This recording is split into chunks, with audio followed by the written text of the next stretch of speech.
ကွမ်းရွက်ကရတဲ့အဆီသတ္တုရည်စတာတွေကပိုးပေါက်ပွားမှုကိုရပ်တန့်စေပြီးတော့ gram positive နဲ့ gram negative ဘက်တီးရီးယားပိုးအမျိုးအစားများစွာနဲ့မှိုမျိုးများကိုသေစေနိုင်ကြောင်းကိုတွေ့ရှိရပါတယ်။အဲဒီစာတမ်းကို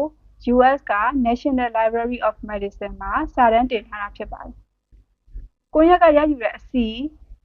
သတ္တုရည်စသည်တို့ကသေစေတဲ့ပိုးတွေမှာဆေးတွေကိုခံနိုင်ရည်ရှိနေတဲ့ပိုးတွေနဲ့ပြင်းထန်ကူးစက်ရောဂါကိုဖြစ်စေတဲ့ပိုးတွေလည်းပါဝင်ကြောင်းတွေ့ရှိခဲ့ရတယ်။ကွမ်းရွက်က E. coli, Pseudomonas aeruginosa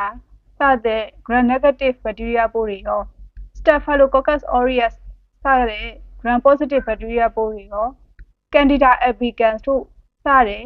မှိုပိုးတွေမှာရောပြင်းထန်အကျိုးများတဲ့သက်ရောက်မှုရှိပါတယ်။သုတေသနမှာကွမ်းရွက်ရဲ့ဘက်တီးရီးယားပိုးသေစေတဲ့သက်ရောက်မှု၊ဘက်တီးရီးယားပိုးပွားများမှုကိုရပ်တန့်စေတဲ့သက်ရောက်မှု၊မှိုကိုသေစေတဲ့သက်ရောက်မှု၊မှိုပွားများမှု